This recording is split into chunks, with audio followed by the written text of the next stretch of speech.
This is the Detroit Sports Podcast Network.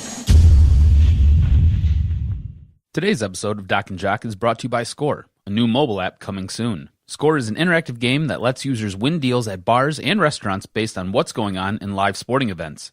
Find new places to watch games and save money on your bill at the same time by taking advantage of Score's unique interactive specials that give you an additional stake in the action. A Score special can be anything a location wants it to be. From 10% off an item if a team scores a touchdown, to a free round of drinks if a quarterback throws for 400 yards. Any stat can be turned into a game. Pick the deals you want to win, watch the games you want to watch, and score deals in real time. The app will update when your team or player records a relevant stat. When the conditions of your deal are met, the coupons are sent to your device to show your server or bartender. It's that easy. Score is coming to the App Store and Google Play soon. For more information, check them out on the web at score-app.io and follow them on Twitter and Instagram at ScoreDeals. Score, watch games, score deals. Is there a sports podcast in Detroit that people are talking about? Hey everybody, this is Freddie Cohen of ESPN Radio. When I'm not talking about breaking news or breaking news on ESPN Radio, I'm always a fan and listen to the Detroit Sports Podcast, and so should you.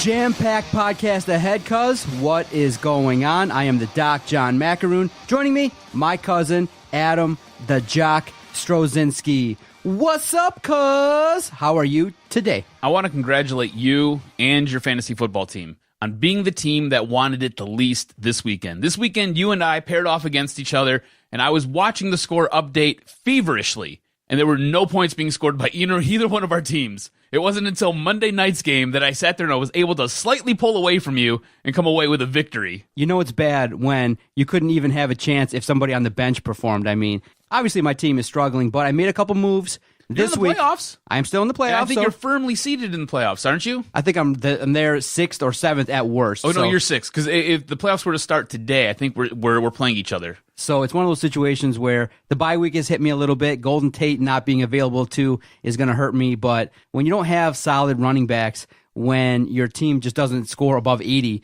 when it's a miracle to get above 80, it's just going to be super tough. That's why I didn't take the bet from you last week. No way, no how. Congratulations. I'm sitting at 3-4. It could be a lot worse. I feel like I have a decent chance this week to pull to 500. And right around 6 to 7 wins could get you into the postseason this year. Yeah, that's what it's looking like. I mean, I want to thank God that I have a decent quarterback and I picked up a hell of a kicker off waivers. That was the only reason I was able to skirt by you, because my running backs didn't perform, my wide receivers didn't perform, and my tight ends, nor my flex. Nothing performed. I was thinking, okay, first play of the game, maybe, Kirk Cousins hurts himself, and this could be the epic thing I can come in and rant about and laugh at you about, but no, Kirk Cousins was able to do the job, and obviously, really interesting stat, though. One of only 2 quarterbacks, I think, to go 0-6 in Monday night games. That's pretty interesting. Really? I think him and Joe Namath, started their career 0-6 on Monday Night Football, if my memory serves me correct. I didn't realize that. Carson Wentz was playing out of his mind on Monday night. Right. I have him in another league for a buddy of mine. I'm running his team. Dude, just balled out. He sat there and he turned the ball over like the very first play of the game, and then next thing you know, he turned it around and put up 4 touchdowns. You want to know how I trolled Detroit earlier this morning? So I put up a poll on our Twitter page at Detroit Podcast, where you can see daily polls and the hijinks and hilarity that we pull off each and every single day. So I put up a poll and I said, so is Carson Wentz better already than Matthew Stafford? And well over 50% of people have him. Yeah, of course he's better. Yeah. So people are defending Stafford, talking about Philly's running game, talking about Philly's tight end that's a lot better, their line, and all that kind of stuff. So it's fun to kind of let it rip right away early in the morning after a situation where you see Carson Wentz drop bombs and perform really well, helping Philly to get 6-1. That's kind of a surprise. That's pretty awesome. And Zach Ertz was talked about for the last 3 years, and it seems like all of a sudden, I don't know if it's just that Carson Wentz has come along and he's developed as a quarterback, if that line is better, so it's allowing the quarterback to throw the ball, or if he just figured out how to play football, because Zach Ertz forever and a day was talked about the second coming of the tight end, and now he looks like the second coming of the tight end. Yes. You know what's not awesome? Michigan football team going to Penn State. Nice that segue. whiteout. Nice segue. What was your reaction to seeing Michigan getting destroyed by Penn State? But first, before you get into that, I was just wondering, before we started today, because a lot of people have put out the narrative on Twitter, and those that are making excuses, they're saying, well, a lot of people had Michigan, losing 3 or 4 games this year. Was that right? Was that what you thought? You're awful Michigan fans. Whoever those people are, you're awful Michigan fans. I'm telling you right now. Because I don't recall. I thought potentially that at worst, when we discussed it, people at least had Michigan maybe 10-2 at worst at this point in time. His third year with a healthy Wilton Spate, I think people did say that, there could be a couple losses in there that expecting Michigan to get to the Big Ten might have been a little bit of a stretch, losing all that much talent, but nobody expected potentially Michigan to have 3 to 5 losses. But do you give them an excuse for Wilton Spate being injured? Do you give them a pass at this point in time for being the craptastic football team that they are currently? No, because if you sit down and you watch how these games are played and you watch what is going on the field, it's just a breakdown at almost every single phase of the game. The offensive line is getting pushed around. They have no fight. The wide receivers can't run proper routes and get separation and get open for a quarterback who's basically dying on a vine back there. On top of all that, your defense makes dumb bonehead penalties all the time. And we had huge questions about the secondary going in, and the secondary has really allocated themselves just fine. That defensive line's a little bit too inconsistent for me. Some days they look like they're gangbusters. Other days they're getting pushed around like they're on roller skates. So no, at no point do I give Jim Harbaugh nor this Michigan team a pass, because they haven't shown up and they haven't proved what we all expected them to be at this point. I mean, if you go back and you look at the way the games unfolded, that they were winning. They weren't winning credibly, and they weren't winning convincingly. It was question marks all over the place. They were just lucky enough to sit there and come away with W's. And then you get into the heart of their schedule, and you've got to go up against actual teams like Penn State, like Michigan State, and they just don't show any heart out there. They don't show any drive, any will to win. That's the thing I took out of that Michigan State game. Michigan State just wanted it more. Michigan didn't want it. And then the Penn State game, that game starts off real quick. Saquon Barkley to the house. Next thing you know, it's 14-0. And I was on Twitter with you. I was out at dinner with my wife, and I was watching the game at the restaurant we were at, and I was like, this game's over. And my wife's sitting there trying to understand how come everybody didn't stop Saquon Barkley. She's like, why? And I was like, well, he's an elite running back. And she's like, what do you mean? And I'm like, he's special. Like, he's one of those guys who's going to go to the next level, and he's very good. She's like, well, watch how that play works. And I was like, well, it was a broken play. That very first run, it was a broken play. The play was supposed to go to the right. The entire defense sat there, overshifted. They all went to the right. He sat there and waited and then broke it back to the left when a hole opened up to the left. Next thing you know, he's gone to the house. And she's like, well, why don't most running backs do that? And I was like, because most running backs aren't elite running. It became a circle where I was arguing with her about what makes an elite running back and why plays work the way they work. Anyways, besides all that. But once Michigan intercepted McSorley, did you feel like potentially the momentum swung, that they had a chance in the contest? When it became 14-13, I was like, okay, cool. Well, we're back in it. Let's see what can happen. And nothing happened. Nothing, whether it was bonehead play calling, whether it was just receivers not doing their job, or you have a quarterback who's trying to make a play and he's holding onto the ball for too damn long, and he's just getting sacked, and he's getting tackled, and he's getting beat up, or they're turning the ball over themselves. It was one thing after another. They can't get out of their own way. And I don't know if this goes on Jim Harbaugh or if it goes on the players, or it's probably a combination of the both. It's not good football what you're seeing. If you're a Michigan fan, you should be utterly pissed off. This is Harbaugh's third year. His third year, you still have no quarterback, or you have no idea what your quarterback's going to be next year, because I'm not sure Spate's going to be around, and I can tell you this much, O'Korn's done after this year. Your wide receivers, who are supposed to be elite-level talent and athletes, these guys can't get open and get separation from cornerbacks. And these guys tower over these guys. They should just be able to go up and high-point balls, and they can't even do that. Your offensive line is abysmal. Absolutely abysmal. You could probably go to Avondale High School and get some guys off the offensive line and plug them in, and it might play better. I don't know if the scheme's too hard or if what they're doing is just too complicated. Maybe the players are just dumb. I mean, you are at University of Michigan. You should be pretty intelligent. They do require you to be at least relevantly smart. You know, I mean, look, most schools in the SEC, you can keep a fern afloat in classes, and that's how you get eligible. Look, Michigan's a little bit different, all right? And the running game, forever, Michigan was supposed to have running backs. And when we talked about it going into the year, they're supposed to have like a three-headed monster. We've got nothing. You've got nothing on offense. Absolutely nothing. At this point, you start playing for next year. So for those that think that Jim Harbaugh is special, obviously the honeymoon period is well over. People are wondering, oh boy, when Urban Meyer was able to take Ohio State with a third-string quarterback and win the entire thing to win a national title, people are now looking at Jim Harbaugh and going, oh, for $9 million, the expectation is greatness. You're not getting that.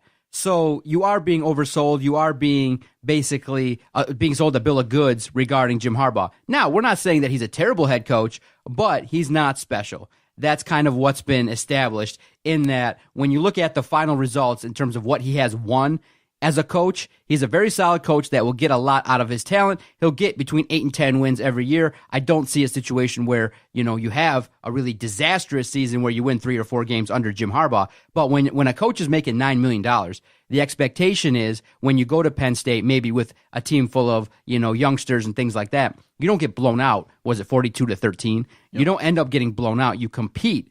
Because of situations where, we looked at Michigan State, a team that won 3 games. When Michigan played them, they played them close. Michigan State didn't really get blown out a whole heck of a lot in their 3-9 season. So people have Jim Harbaugh and that program under a microscope. And the first thing they're saying is, we got over $11 million allocated to that offense, and that offense doesn't look remarkable at all. Because people would naturally assume, and it could be right or wrong, even if you have John O'Korn, by your 3rd year, you would have a system in place where the offensive line could guard for him so that, okay, fine, you want to bench O'Korn, you bring in Peters. I truly believe that Jim Harbaugh's scared to play Brandon Peters because he might get killed out there. He's probably truly scared that I can't put Peters out there with this offensive line. I got to roll out a guy with some experience who can at least try to run the football and at least see the football field a lot better, because if Brandon Peters was truly good, even in a game like that versus Penn State, he would have been out there. Now, you can choose to believe or not when Harbaugh says, well, he was one play away. Brandon Peters was out there, but there was a penalty, so we didn't get a chance to. But everybody's talking about it. You're playing Rutgers this week for the 4th place championship bowl. I would throw Brandon Peters out there this game because you have, a couple games that you can win. Why not now? You have nothing to lose. You have absolutely nothing to lose. And here's what's the worst thing, right? You said it yourself. They're basically going to be a 9-3, 8-4 team, right? You're paying $9 million for Lloyd Carr.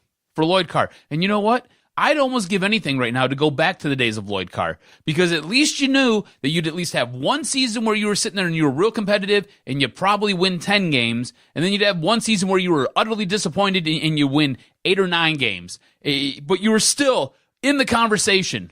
Right now, I don't even know what this is. And at least under Lloyd Carr, you had quarterbacks that came through your system, and you had running backs, and your offensive line was usually mean and nasty. You've got none of that right now. So you're paying $9 million for a shell of what Lloyd Carr used to bring you. What does that say about you, Michigan? What does that say about you, Michigan fan? Potentially what it says to me, though, is that I think the hype train got way out of control based upon what Jim Harbaugh did in the pros. But you got to look at similar situations to what happened in college football. Nick Saban was at Michigan State, had some decent success, but he didn't really want to compete with Michigan, didn't want to battle all these recruits, when Michigan would come in and roll out their big block M and all the stuff that they had, their storied history. He didn't want to compete with that, so he went down to LSU, and rightfully so, won himself a national title. Urban Meyer, had Tim Tebow, and he had great success somewhere else, took a year off with some health issues. He came back to Ohio State with some experience. So I feel like the Michigan hype train, the media, people that were realistically looking at Jim Harbaugh potentially blew it way out of proportion. And he may be a decent head coach. When he was at Stanford, he had some experience. These other coaches, Saban and Urban, and those that are considered, really special, have closed the deal. Jim Harbaugh has yet to close the deal, and I feel like potentially Michigan fans, the reason why they're super duper angry is that they didn't expect this at all. They thought they had their Urban Meyer. They thought they had their Nick Saban, and you're recognizing, there's going to be more work here. It might not be year 3. It might not be year 4. It might not even be year 5. Are you patient, knowing now what you actually have with Jim Harbaugh and the salary that he makes? Is this something that you're willing to wait for? Because it doesn't look like Michigan is on track for a Big Ten title appearance anytime soon. And hell, they're nowhere near close to national title contention.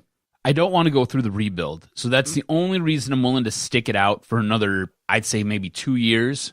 You know what I'm saying? And even at that point, I don't even know what the hell I'm going to get. I don't know if I'm going to end up having a season like MSU had last year where they went 3-9. I don't know if I'm going to have a season where they turn it around and they win a national championship. I've got no idea what Jim Harbaugh's identity as a football coach is right now. When he was at Stanford, I knew. When he was sitting there coaching in the NFL, I knew. I have no idea what it is right now. I'm going to give you some names, though, and then I'm going to tell you what all these guys have in common. Nick Saban, Urban Meyer, Jimbo Fisher. We'll go Dabo Swinney. We'll say Gus Malzahn and Mark D'Antonio. Now, the majority of those guys have all won a national championship. All those guys make less money than Jim Harbaugh. On top of all of that, all those guys I just named, they are competitive in their league. They're either first or second, and if they're second, like Gus Malzahn is, it's the Alabama, who has won 5 national championships. 5. What would you do if you won 5 national? I don't even know. I'd probably sell my first child. I probably would. I'd put him on the black market, and I would sell him. He could go wherever he wanted to go. I don't care. Go to China. Go make me some Nike clothes. I don't care. Make me a jump man. It's fine. Because you know why? Jim Harbaugh just won a national championship. When was the last time Michigan had a national championship? 1997 doesn't count. There were co-national championships. Yeah. Doesn't matter. Absolutely. This is unbelievable. Unbelievable. You're right. The bloom has gone off the rose with this guy. At this point, I don't necessarily want to call Jim Harbaugh a phony, but that's what it is. I mean, as a Michigan fan, I feel like I was sold the hype train. I was sold a bill of goods. At no point do I ever see Michigan under Jim Harbaugh doing what Urban Meyer did when he went 61-6, what Dabo Swinney did, 60-9, or even what Mark D'Antonio did when he went 36-5 and he won a couple Big Ten championships. I mean, do you realize we are now into year 3 and Michigan hasn't even sniffed a Big Ten championship? Hasn't even sniffed it. You finished third. That means there are 2 teams who were better than you in your division. Not in the entire conference, in your division. You don't even win your division to sit there to go and play in Indianapolis. Yeah, even Mark D'Antonio is 36-5. Can you do that? You guys play Notre Dame next year. You might go into a Notre Dame game with a quarterback with no experience. And I guess I'm hearing, rumblings potentially that the next quarterback is a quarterback you guys have already had, Wilton Speight. But from what people message us, if Wilton Speight is the starting quarterback in 2018, it feels like there's going to be a revolt. I was like, I don't really understand why, because he's got experience. He has some talent. Maybe you're a little bit concerned as Michigan fans regarding his back. The fact is potentially you don't believe that Wilton Speight can lead you to a national title, but you, at this point in time, have to decide rather quickly what the future holds. And some people are willing to say, look, if you're going to lose 3-4 anyway, start Brandon Peters, at least see what you got in game. How are you going to start next year with a quarterback that doesn't have any experience at all and then expect to get to the Big Ten title situation? I mean, it doesn't make logical sense in this day and age because Michigan State's going to be better. Ohio State's going to be better. Penn State is looking like they're locked and loaded. So potentially speaking, Jim Harbaugh is sitting there on his high horse thinking that, well, it's just our system is going to work. We just need the talent. We need to execute better. When in reality, Jim Harbaugh in Michigan has to start planning for the future objectively now to help, because that schedule doesn't get easier as you progress. You're in the Big Ten East, and that is brutal. I mean, this weekend you guys are playing Rutgers to battle out for 4th place in the East. And wouldn't it be great if Rutgers rolled up to the big house in front of everybody and just destroyed Michigan? It ain't probably going to happen, but at this point in time, if you want to see a revolt, do you think Wilton Speight is logical to play next year? I mean, Dylan McCaffrey, Brandon Peters. This is my biggest issue with everything that he's done, especially in the Penn State game. You're sitting there getting smoked, right? It's 28-13, and this game has now gotten out of control. At the moment it hit 35-13, I'm sitting there and I'm benching John O'Korn. Not because John O'Korn necessarily played bad, but just to see. The game's over. Yes, to see what you got in another quarterback. You're not redshirting Brandon Peters, so you don't have anything to lose there, right? You've got absolutely nothing to lose. So put the kid in and see what he can do. Yeah, you're afraid he might get killed. Okay, big deal. John O'Korn's getting killed. You have no idea. There might be something special there. There might be some type of intangible that this group of guys latches onto, and he's able to drive these guys down the field. You have no clue. So now going into next year, right? Going into next season, you've got to play Wilton Speight He has to be your quarterback because he's the only one with experience. He's the only one that you know what you have. What does that say about Brandon Peters? What does it say about you recruiting? What does it say about your eye for talent? You're supposed to be the quarterback whisperer. You've got two guys in Dylan. You got Dylan McCaffrey and you got Brandon Peters, two highly recruited kids, right? Play somebody. Do something. You're going in against Rutgers this week. If you don't see one of these two kids, at least by halftime, we've got a whole other mess of issues that we're going to discuss next week because this is now BS. Absolute BS. You have no clue what you got for the future. Nothing. You got Wilton Spate. You got his Tony Romo back. So good luck with that. You know what that is? That's French. It's fragile. That's what that is. Wrap it in bubble wrap, bro, because it's about to break. Before we start looking at Michigan State and their a real team, the varsity, and their homecoming victory versus Indiana, did you get offended or upset regarding Harbaugh's fake love comments? Oh, that pissed me off so much. What was that about? So much. This wackadoo has the balls and the audacity to sit there and basically tell his team that, well, there's no more room on the bandwagon and everybody who's left, it's just real love. That's all fake love. Get the hell out of here, dude. I have sat there and I have rode and died with this team for years now. Years. I sat there, I went through the Rich Rod crap. I went through the Brady Hoke crap. You came in with a freaking parade, pomp and circumstance. And everybody sat there and told me, hey, we're winning national championships. And you know what? I bought in. Like that was the best piece of cake your mother's ever baked you. I've been in so hard, and I sat there and I savored every moment of it. You know what? 3 years later, now I got diarrhea. So you want fake love? Let me come shit on your chest. Because that's what you've been doing to me for the last 3 years. Well, talking about shit, 4th and 11, and I'm like, wait a minute, is that an I formation? No, get the hell out of here. 4th and 11. I saw that play, and I was at a housewarming party, and we were all having drinks and cocktail, and I tried Billy Sims barbecue for the first time. Highly recommend it. And I was just having a great time because seeing Michigan getting destroyed, seeing Franklin run it up a little bit. I said 4th and 11. That's the play call you guys decided to run. I'm like, what kind of bravado are you trying to do there? 4th and 11, power I. You know what? Doesn't that make more sense to do something like that in a monsoon when you're trying to protect the football? Yeah. No. Don't worry. We're going to throw then. But here, we've got good weather. And, let's go power run. Come on. Let's go. Line up in the I formation. Yeah. What are you doing? Your offensive line hasn't been able to push anybody around. $11 million doesn't really go as far as I guess it used to for that Michigan offense. You know, at some point, you have to realize, too, all the play calls on that offense go through that dude's headset. He knows everything that's going on. He knows what's going in. So at some point, it all falls at his feet. If your offensive coordinator is a total boob, right? He's a total boob. He's basically a cardboard box up there with a set of headphones and a play chart. You've got to override him. And if your passing coordinator is an idiot too, fire him. Who the hell has passing coordinators? What does that guy do? Does he sit there and does he team up with the offensive coordinator? Like, well, you know what? I think we should throw on this play. You do realize that you only have roughly 25 to 40 seconds to sit there and draw up a play and get that in. Sometimes even less.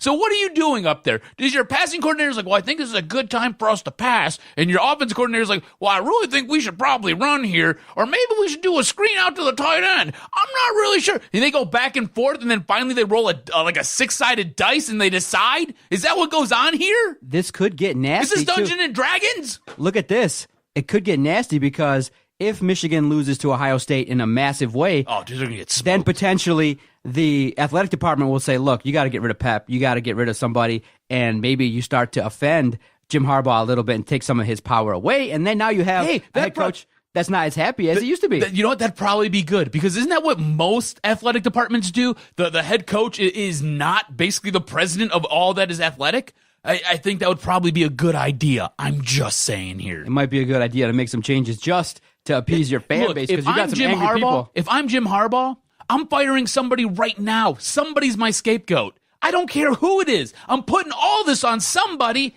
because I obviously can't get it done. So you know what? Pep Hamilton, it's your fault. Our passing sucks. So I'm taking that over. Hey, our offense blows. Guess what? Who's the new offensive coordinator? That's right. Jim Harbaugh is. I'm taking it all over. So I got a call from LJ Scott on Saturday. He's like, bro, that's your boy. Can you drive me over to the game? I got some issues with my license. I'm like, LJ, what happened? He's like, well, they pinched me for not having a license, and I keep driving with it, and For some reason, I keep getting pulled over. Come on, swing by, take me to the stadium. And thank goodness he did, because he was able to perform and at least, face a minor punishment in terms of, being able to play on home.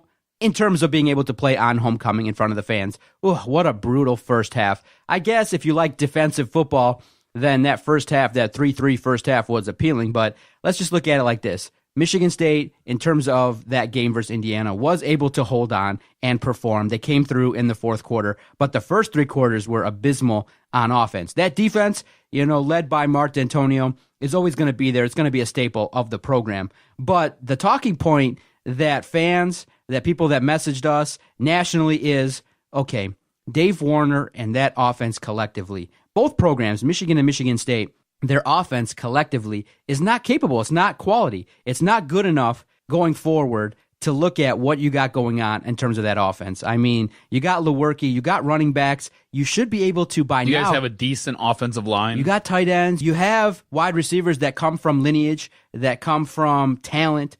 And that offense only comes up with 3 points in the first half. Lewerke was not as effective as he could have been in that first half.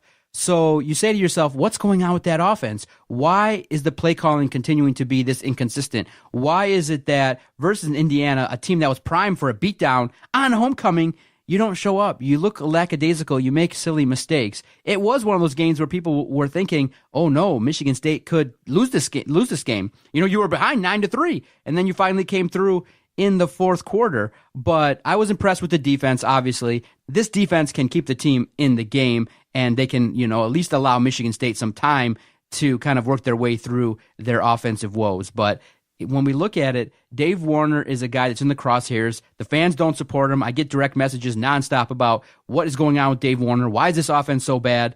And Mark D'Antonio is loyal. He's loyal to Dave Warner. It's to a fault. It's a problem. It's a situation where if we want to have a discussion, well, could Michigan State even upset Penn State and Ohio State, have a realistic chance to get to Indy? I don't believe it. I don't see it, because that offense, Penn State, if they get to 21 points, I don't see Michigan State being able to keep up with them. I feel like this offense, this 2017 offense led by Dave Warner, is limiting Michigan State's potential. Under somebody else that was a little bit more creative, that went to a little bit more of a pro-style offense, that was a little bit more creative and open, maybe we could even have a discussion about Michigan State getting to Indy. But with this offense, I don't see it at all. I'm a little bit nervous about this weekend's road contest versus Northwestern, not going to lie. Yeah, here's the thing. The one thing I took out of this win against Indiana was this team sat there and they hung in and they battled and they battled and they battled. They never gave up. Right? And like I told you before, you watch that Michigan versus Michigan State game, Michigan basically waved the white flag. And there have been points in this season where Michigan has just given up in a game. Michigan State, you don't see that with this team. D'Antonio has these guys revved up and ready to go. He has them believing that they can win every single game that they're in and that they're a part of. Yeah, that offense, it seems like it's something out of like 2003. It needs to evolve. There needs to be some new wrinkles added. Something has to change there, because it is stalling out what this team could be. This team could be special. You got to go on the road now, and you got to take out a Northwestern team that's scary good. They're not like Ohio State scary good, but they're not a team that's a pushover. So you got to show up, you got to play, you're going to have to punch them in the mouth, and you're probably going to get punched right back. So you're going to have to show up, and you're going to have to take care of business.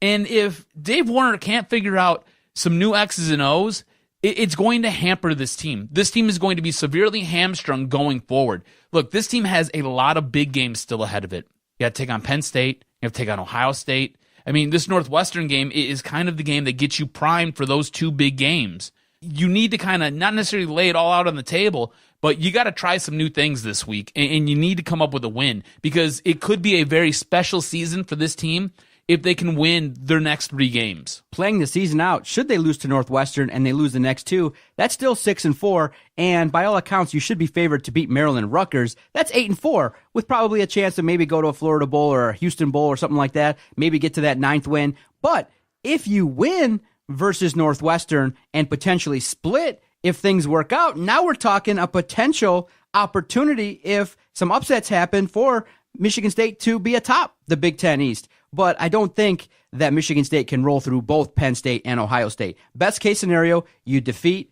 Northwestern 7-1, and then you split one of the next two. Maybe Ohio State is the contest that you're more primed to be able to win defensively, keep it a very tight game. So that puts you at potentially 8-2. That's not bad. And then you got 2 more games. If you could win those, that's not too bad at all if you have a situation to get 9 or 10 wins out of this. So splitting Penn State, Ohio State, this game versus Northwestern is huge. You got to go out there and you got to perform. Yeah, this game is absolutely important. This has to be a W for this team. Going forward, though, if we sit there and we look a little bit ahead, I think this team can contend with Penn State. I think they could get a W there. If for some reason you get some crappy weather, maybe there's an injury, there's something that happens, I think you can take down Ohio State too. I mean, you've seen Mark D'Antonio get put into these spots in big games. He always arises to the occasion. He always plays his best football in these big games. And I think Penn State's at home, so you have an opportunity there. Ohio State, I think, is on the road. So if you maybe get Penn State, if you beat Northwestern and Penn State, then the floodgates are open. Now we can have some potential talks about maybe, just maybe, squeaking into Indy and having a chance to take home the Big Ten championship. But hey, you go one game at a time. You're absolutely right. That offense has to evolve. It has to make more big plays, and the running game has to be able to, when the defense has 8 in the box, you got to be able to win the battle on the line. You got to have a push. A lot of times Indy was able to get into the backfield and stop the running plays, and the work has to be a little bit better. But the good thing is that even though there's things to work on, you're winning games. 6-1, you're already bowl eligible. I was impressed with their grit. Yes, a young team definitely is going to have their ups and downs, so I was impressed. I feel like they can do some things the rest of the way and achieve some goals. And for the conversation to be turned to potentially a chance to go to Indy is a great thing for Michigan State. It's a quality turnaround for a football team that was definitely embattled and had to face what they did last year. It's a quality win. You go out there, you win on homecoming, everybody's happy. It wasn't the best performance, but going forward, you have some things to work on. And when you have a defensive football team, it wins championships. But in this day and age in college football, look what happens when you get to the college football playoff. You face an Alabama team, and they're not going, okay, yeah, we're going to play a 9-9 game, and we'll keep it close. No, they got their pedal all the way to the floor, and you got to compete. If you want to take that next step and say, okay, we don't want to just have goals of winning the Big Ten and getting to the playoff, but winning some of these games, the next step is evolving that offense. Absolutely. You're spot on. But if I was to tell you going into this season, hey, Michigan State, as the season winds down, is going to have a shot to play for a Big Ten championship. I was hell no. I would have laughed. You'd have took it all day long. If I could have promised that to you, you'd have took it all day long. Yeah. And I would have said, hey, look, if you win that game, you're going to go to the playoff. You'd have took that all day long, too. You got to remember where Michigan State came from. They were 3-9 last year, and going into this season, with all the turmoil that took place in the offseason, everybody left Michigan State for dead. The only person who didn't, Mark D'Antonio. He came back, and he loves having crap like that happen because he can sit there and he can put that chip on his team's shoulder. And there is no team in America that plays more angry and plays better football with a gigantic chip on their shoulder than Michigan State, with Mark D'Antonio sitting there orchestrating everything that team hears and that team sees. All right, let's take our first time out. We'll talk Lions football after this quick commercial break. And then in the second half of the podcast, we'll explore some issues with the Pistons and Red Wings, our hometown teams. Stay with us. You're listening to Doc and Jock on the Detroit Sports Podcast Network. Doc and Jock here for our host site, Podomatic.com. When Adam and I first started this project, we were looking for a host site to place all of our recorded audio. And thank goodness we found Podomatic. We've recorded well over 600 to 700 weekly podcasts, and we've only used one host site. Why do you ask? Why do we use Podomatic? Great customer service, super easy to use. We take all of our recorded audio, upload it to Podomatic, and within minutes, we generate links so that our supporters in Florida, California, Texas, Vegas, Dubai, even those overseas can listen to our content and message us, and they let us know that, hey, you guys are keeping us in touch with all the issues going on in Detroit sports, and we're super thankful. If you're looking to start a brand new project, Doc and Jock and all the other hosts here on the Detroit Sports Podcast Network, we're going to recommend one host site, Podomatic.com.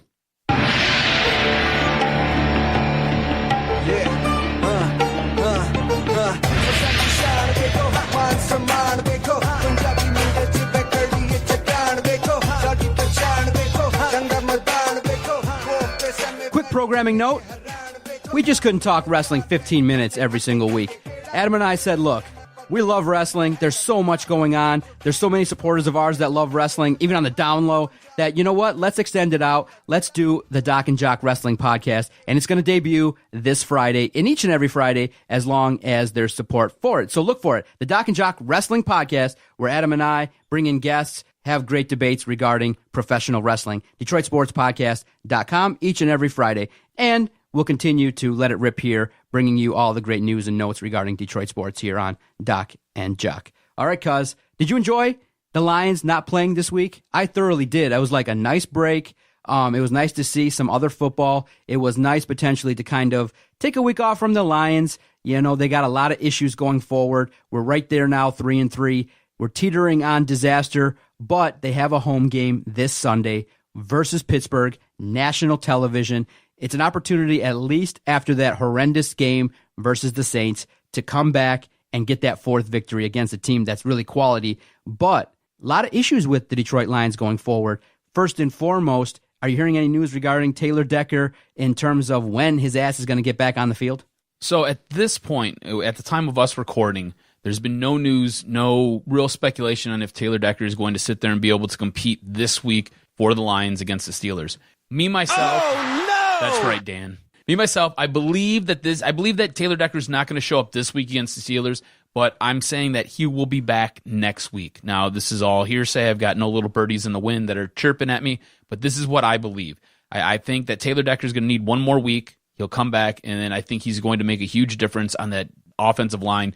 I think you got to lean on Greg Robinson for one more game, and hopefully he has enough left in the tank, and he can sit there and help this team get a W.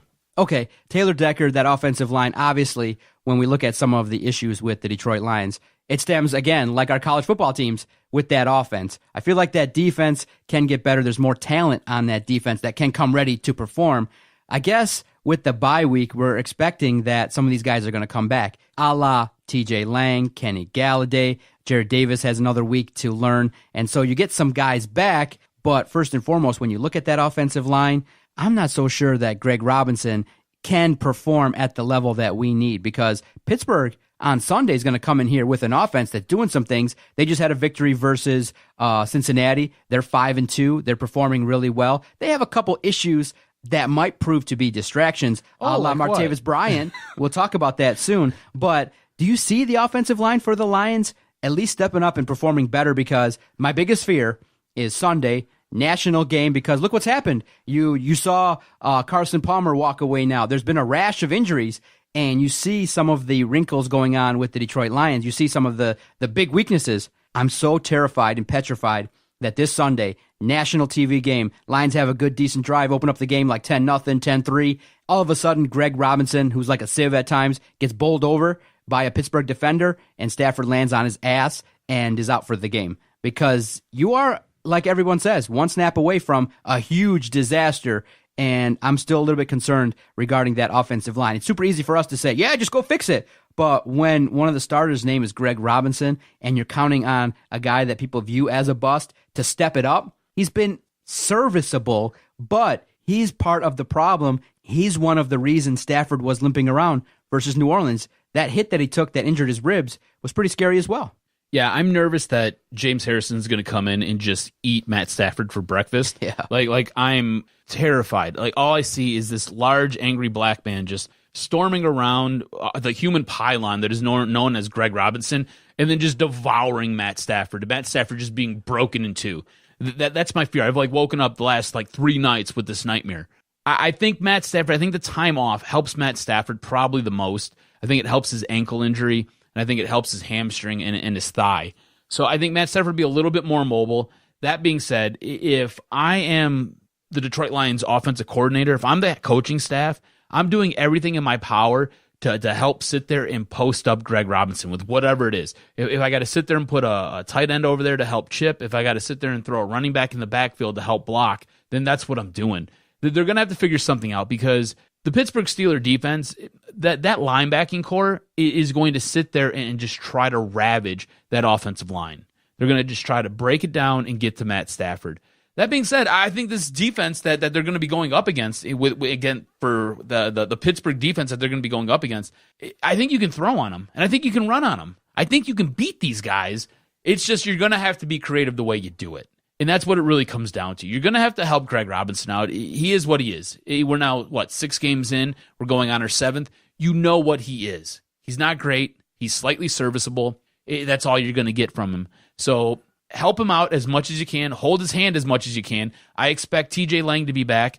I expect Ricky Wagner to be back as well. So I think that helps out that right side. So now you just got to worry about that left side, and you just get some guys to sit there and help him out while he's blocking. I think you'll be fine. At some point, though, the Detroit Lions are going to have to establish the run. You're going to have to control the ball, and you're going to have to take it to him. Look, Ben Roethlisberger does not play well on the road. It's like the worst-kept secret in all of the NFL. He does not play well on the road. If you can sit there and you can frustrate him, force him to throw some interceptions, that causes Antonio Brown to lose his mind.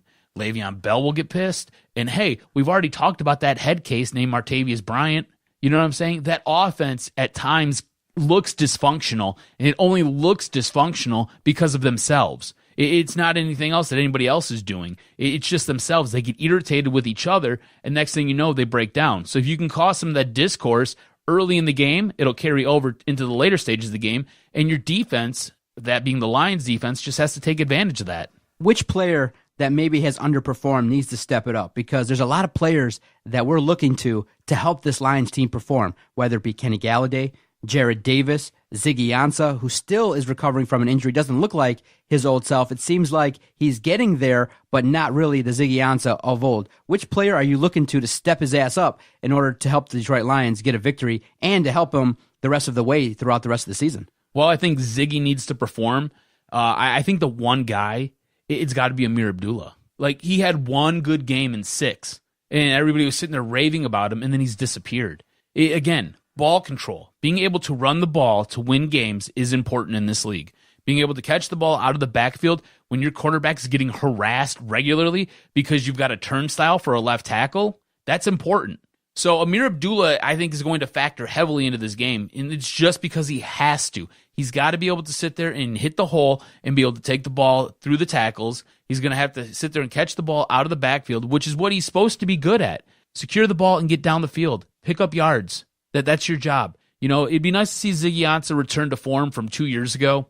I don't know if it's going to happen. When you're dealing with ankle injuries in the middle of the season, it's very difficult to recover. They can only do so much to tape you up. It's a little bit different with a quarterback because you can sit there and you can modify your play calling. 3-step drop, get the ball out, you're good to go.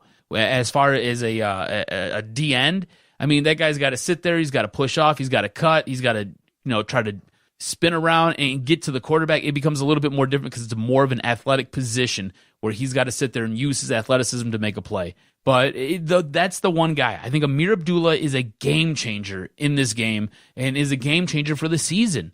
If you can get him healthy, if I was to tell you, look, you're going to have a running back who's going to give you regularly 75 to 80 yards on the ground and be able to catch 3 balls out of the backfield and give you 25 yards every single game, you take it in a heartbeat. You take it in a heartbeat because you know what that means to that offense. Makes it that much better, and it helps protect your quarterback. Do you give any weight to Martavius Bryant popping off, calling in on a Monday to the Steelers and not going in? Do you give any weight to him kind of trying to force his way out of Pittsburgh, potentially? This is a big play guy, a guy over 6'3", some personality issues, some obviously drug issues, which resulted in a year-long suspension. I know about him because I had him on my fantasy team the year he started to blow up. But 2016, missed a whole year, multiple drug suspensions, seems like a head case, but he's got the intangibles, and he would look pretty good because we thought we had a Martavius Bryant on our team in Marvin Jones, but he shows up, he's got chemistry with Matthew Stafford, but maybe not to the level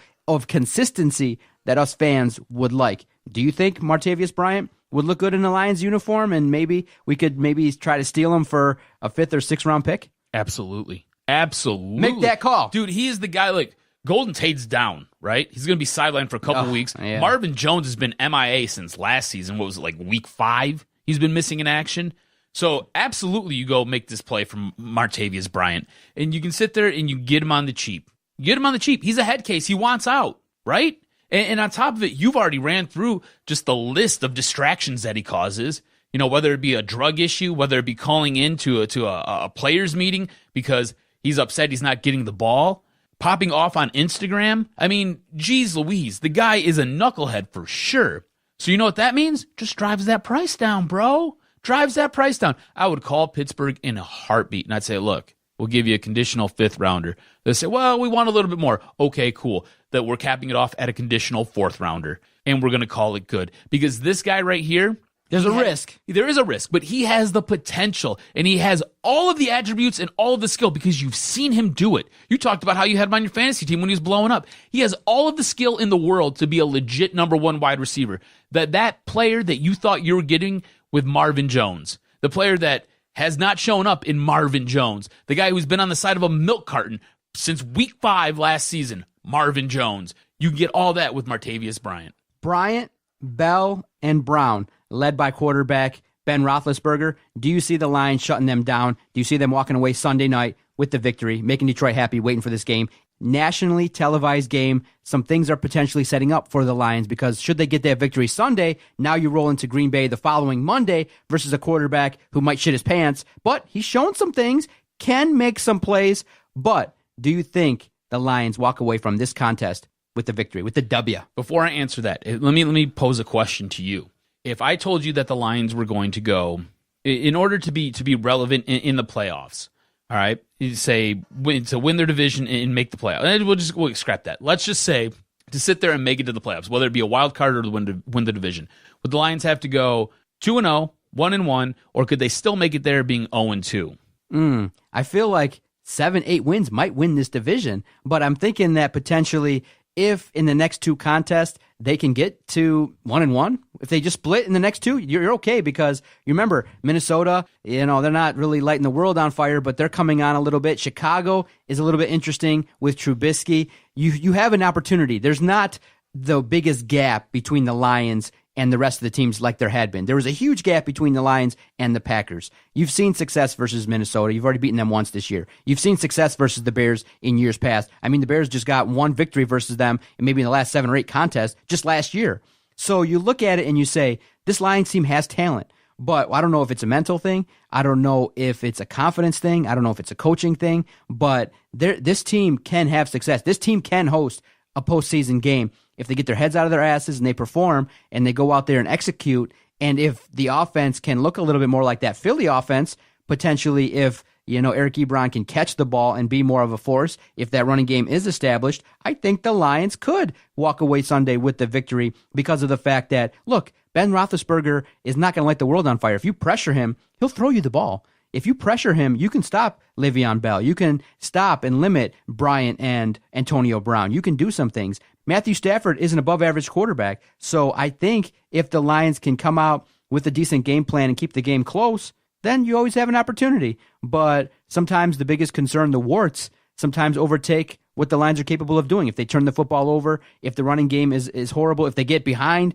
real fast, if there are some plays that potentially, don't go the Lions' way, maybe some calls. If Pittsburgh comes out and it's a shootout, I think the first team to 21 is going to win the game. So for me, coming into the contest, I'm going to give it to Pittsburgh 24-17. 24-17 Pittsburgh is what I got going into the game. All right, I'm actually on the other side of this. Again, I already told you that Ben's not as good on the road as he is at home. I think you can get to Ben Roethlisberger. That offensive line has given up more sacks on the road than they have at home all season long. I think that this defense, the Lions defense, can upset the Steelers offense and force some turnovers. Matt Stafford, a rejuvenated Amir Abdullah, and you're going to get some production from a guy like a Marvin Jones. You're going, and Kenny Galladay's supposed to play this game. I think he comes back and his hair's on fire. I think they sit there and they convert some of these turnovers into some points. The Lions end up winning this game. Woohoo! And I think it's going to be probably something close to what you said. I think it's going to be 27 to 24. Expect a shootout. Look, Matt Prater just signed a monster extension, 3 years, was like almost $12 million, $11.4 million or whatever. He's going to sit there. He's going to have one of his monster kicks. Go Lions! Yeah! That's right, Jarvie. A 45-yarder to sit there and win this game. All right. Final timeout. Come back. We got to address what's going on with the Pistons and Red Wings. Maybe have a little chat about the attendance at LCA, what the hell's been going on. Some issues with the Pistons and Red Wings have surfaced quite early into the 2017 season. Stay with us. If you've enjoyed what you've listened to, thank you for all your support. Thank you for finding us across the various platforms where you can find podcasts. You can subscribe to us via iTunes, Stitcher, Podomatic. You can stream all of our podcasts 24/7 on demand via our website, DetroitSportsPodcast.com. You can find out what show airs when, see who's actually behind all these podcasts. You can buy Detroit sports tickets 24/7 via our website, and that's the free and easy way to help keep this project afloat. We greatly appreciate all the support since 2013. Free and easy way. Thank you again. Visit our website, DetroitSportsPodcast.com.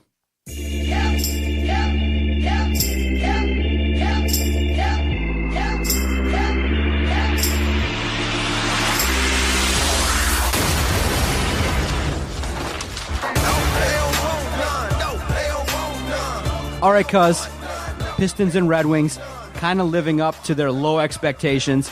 Pistons with an abysmal performance versus the 76ers got some attention nationally regarding the lack of attendance. The Red Wings making some noise regarding talking about the ice at Little Caesars Arena already, being a little bit dissatisfied. A horrible performance versus Vancouver, one where Jeff Bledsoe comes out and calls the performance embarrassing. You don't score any goals versus Buffalo, a team that many people don't think is going to be all that great. The Red Wings are in the midst of a long losing streak. I believe it's at 5 games at this point in time.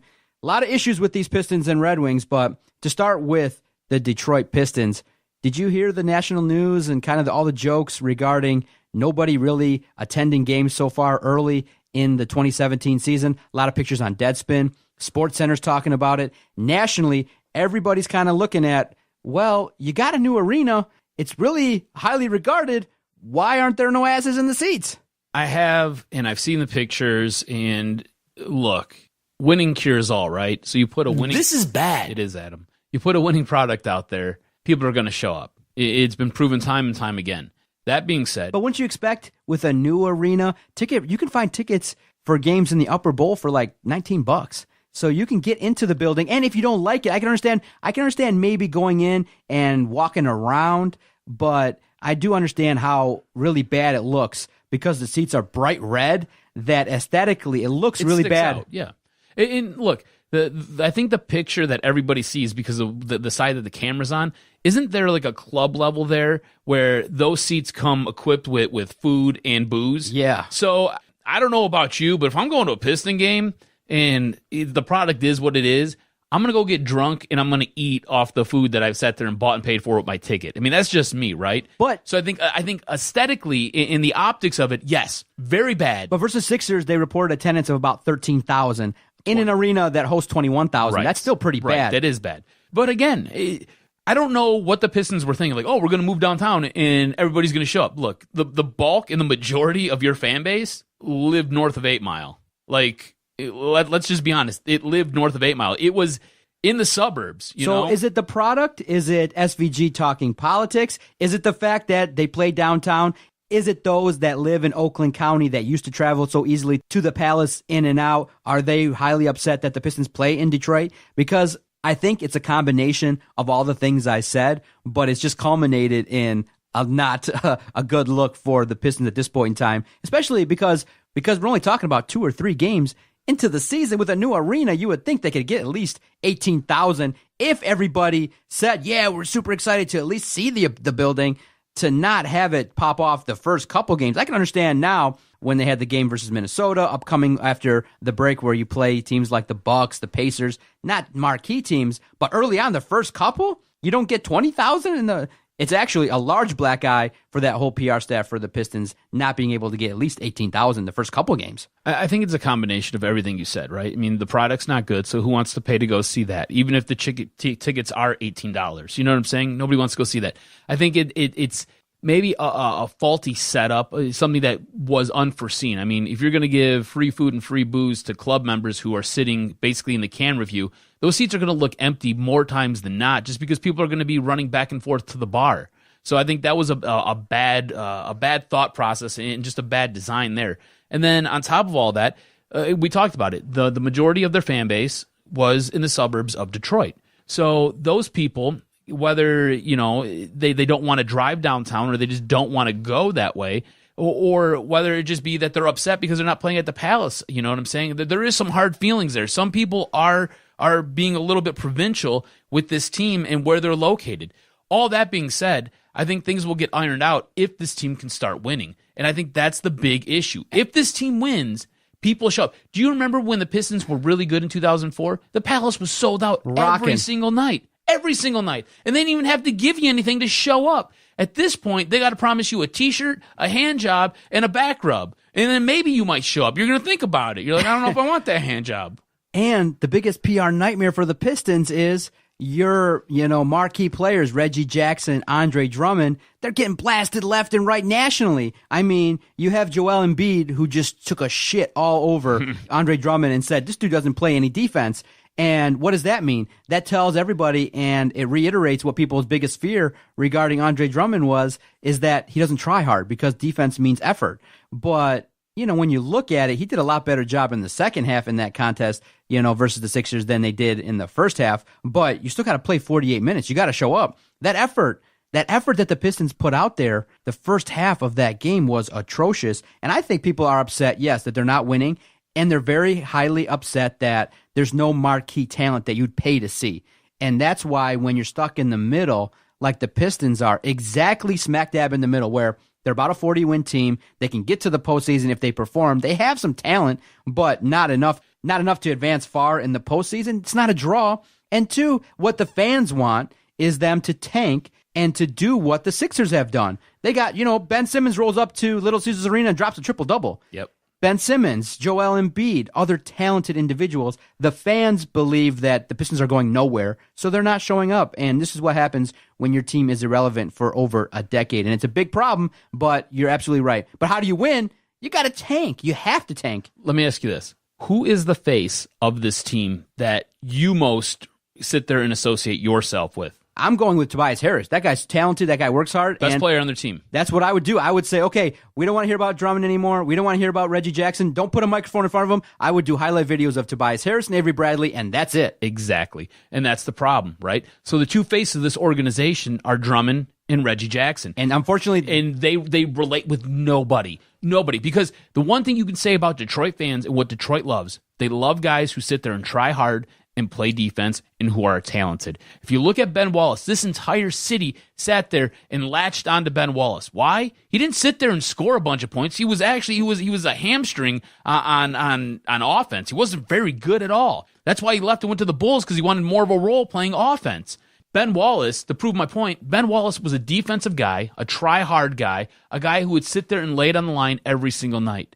Andre Drummond's more concerned about his Twitter and his Instagram, and Reggie Jackson's all about getting his points. Reggie Jackson reminds me of a smaller, less talented Carmelo Anthony. That's who he reminds me of. Those are your two faces of this franchise. Nobody wants them around. So all that being said, would you trade anybody on this roster to sit there and go out and get a guy like Eric Bledsoe from the Phoenix Suns? Well, in years past, we would have been like, yeah, trade Reggie Jackson, trade Drummond, trade Stanley Johnson. So what does Stanley Johnson do to help the cause? He plays 17 minutes and goes 0 points, 0 assists, 0 steals, 0 rebounds. A 0 stat line in 17 minutes versus the Sixers. 17 minutes. And that's coming off an appearance where versus Charlotte, he went 0 for 13. Are you kidding me right now? Stanley Johnson is killing us, and he's already starting to be looked at as a bust. And this is a guy that's super young, but he was drafted. And Stan Van Gundy, his talent evaluation hasn't looked good in the better part of the last few seasons. So how do you get Eric Bledsoe? How do you get this guy here? You can't trade anybody. You're going to have to trade what? Kennard and maybe another first-round pick next year for him. I mean, I don't want to overvalue what Eric Bledsoe brings to the table, but to set the scene, this is an unhappy Phoenix Suns point guard who's tweeting out, I don't want to be here, and he's not really thrilled. He would look good, potentially, ideally in this system, but I'm now starting to put Stan Van Gundy in the crosshairs, because why is it that you can't get your team up to play? Why is it that a team with Tobias Harris, Avery Bradley, Reggie Jackson, you're already talking after, a few games about changing your starting rotation? Why aren't they ready to go? The starters not being ready to go versus the Sixers is a big, huge eyesore, is a big, huge point of concern for me. Now I'm looking at potentially, if Stan Van Gundy doesn't get the job done, his seat's got to warm up a little bit. And if he doesn't make the postseason with this crew this year in the East, you might have to look to seriously replace him and upgrade. Speaking more to your point, how good would a guy like Devin Booker look? Devin Booker's the guy who sat there and he put up like 50 points last season? Devin Booker's a shooting guard, right? And that's what Stan Van Gundy's offense revolves around. Yet he goes out and he drafts a guy like Stanley Johnson, who's been a complete and utter bust. And look, I would trade whatever they asked for Eric Bledsoe, right? I would try to give them Reggie Jackson. The whole thing, I don't know if they'll take it, but I would try because essentially they're almost the same stat line. I think Eric Bledsoe's a little bit better than Reggie Jackson, but he can sit there, and I think he'd be a much better fit here right now. Even talking about the Pistons, all news is bad news. Maybe a draw. Jimmy Butler of the Minnesota Timberwolves out for the game.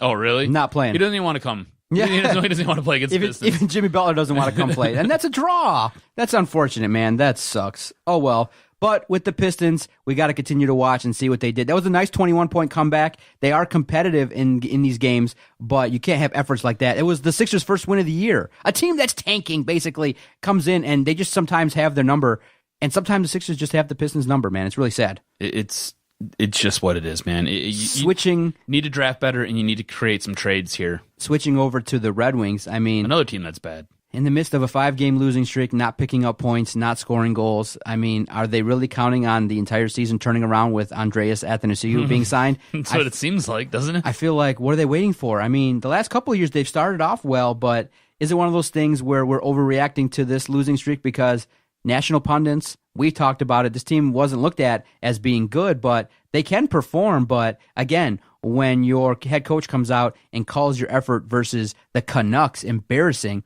where he said they were outworked, out-detailed, out-everything, when he comes out blasting like that, it's embarrassing. The Red Wings aren't performing well right now. If you look at this team, it really comes down to two things, all right? And the two things are connected. Who's scoring their goals? The answer is nobody. And what does that mean for their power play? It means it dries up. They've got one of the worst power plays in the league, and you're not going to win a lot of games if you're not putting the puck in the back of the net, especially when you've got an odd man advantage. They're just not scoring enough, and they don't have enough talent on this team right now to really put the puck in the net on a consistent basis. I mean, some nights you're going to have Hank look like he's the old Hank, and other nights you're going to have Thomas Tatar sitting there deflecting goals in from the opposite dot, and it's going to go, top corner. Some nights it's going to happen for this team, other nights it's not. And right now they're in one of those spells where it's not. And look, Blashill's right. A lot of stuff is caused by effort. You show up, you skate hard, you try hard, you sometimes force turnovers, and you're able to capitalize, and you get dirty goals. And a lot of points are scored off dirty goals.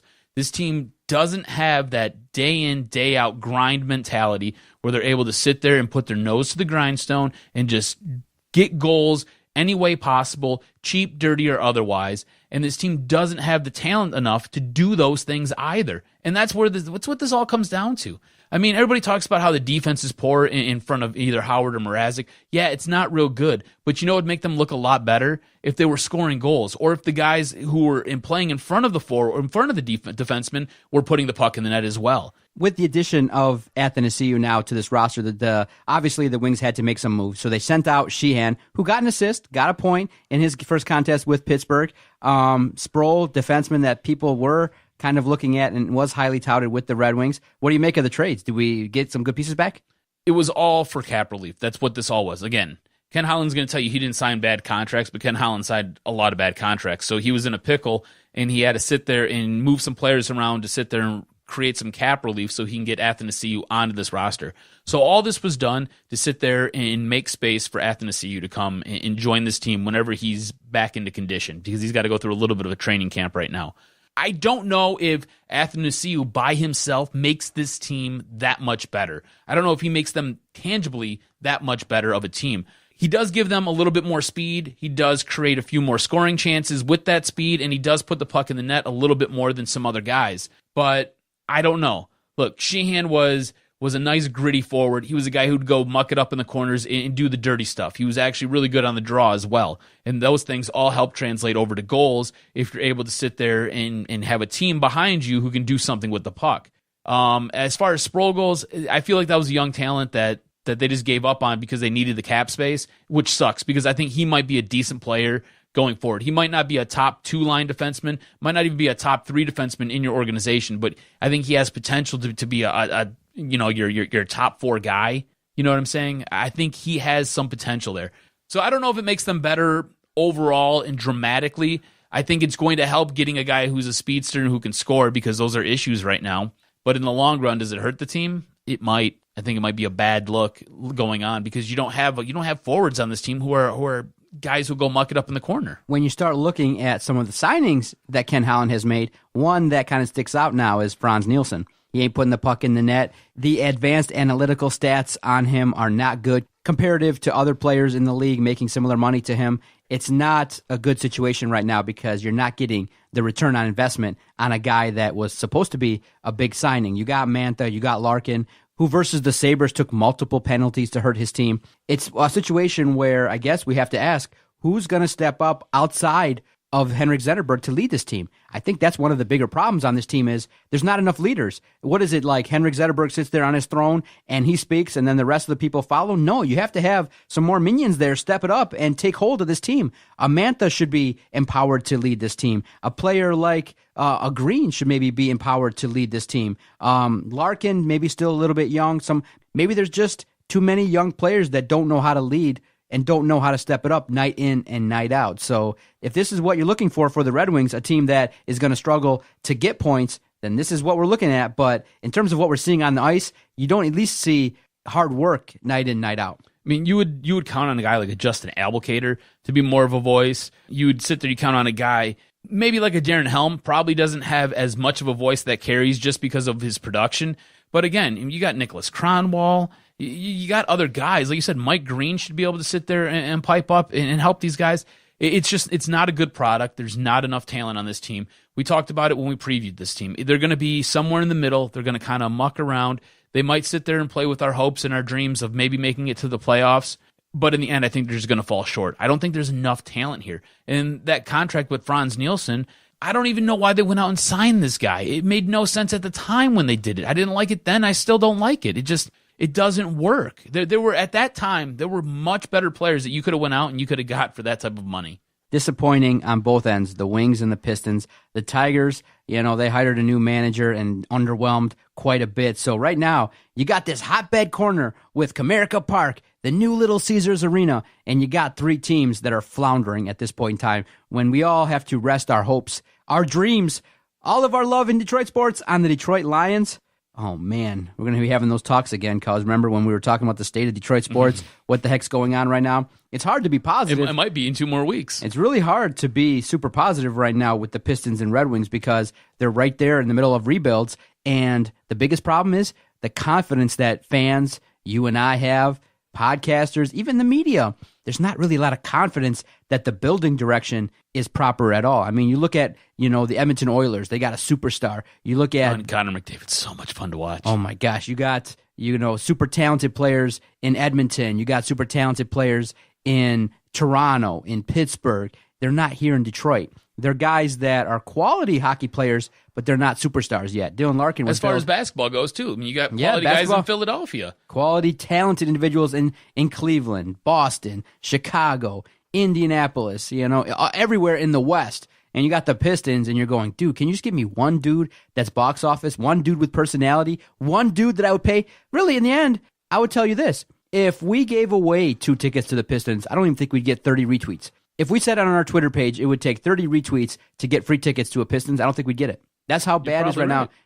Other content is getting a lot more play in terms of college basketball, in terms of other sports, other type stuff. Professional wrestling gets more hits right now than the Pistons. So it's rocky right now for the Pistons and Wings, and it could get a lot worse. How many listeners turned this off before we got to the Pistons and the Red Wings? I bet if we were to sit there and look at numbers, they'd make it through all of college football, and they'd make it all through the Lions. And then once we took that break, I bet there was a dramatic dip. It's one of those things they got to improve. They got to do a lot better job in all facets of PR and performance. And to finish off, really, when you really seriously look at it, the general managership of the Wings and Pistons, when you go right to the top, is probably a huge factor contributing. You don't have the best managers, you don't have the best coaches for these teams, and it starts there. It starts with upper management, Kenny Holland, Stan Van Gundy, Bauer with the Pistons, looking at talent and where those pieces are being fit.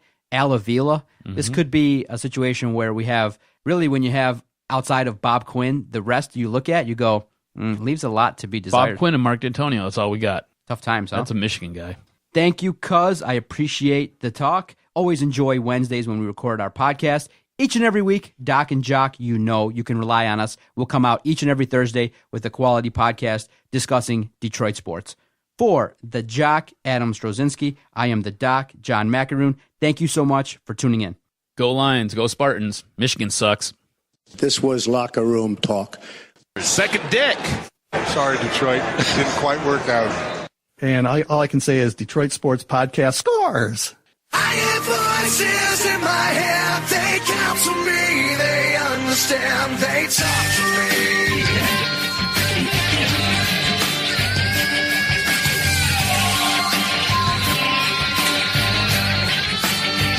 They talk to me.